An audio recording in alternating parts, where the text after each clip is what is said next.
Hello everyone, today we are going to learn how we created these viral toddler effect in Midjourney. Open Midjourney website and log in on it.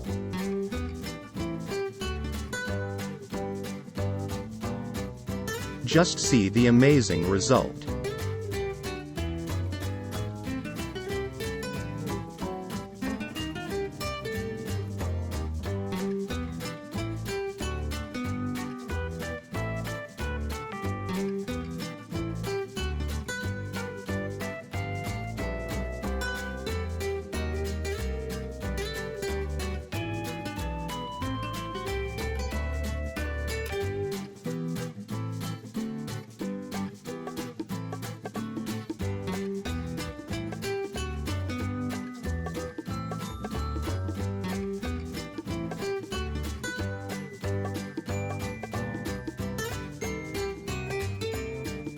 Now it's time to reveal the viral tags of Midjourney.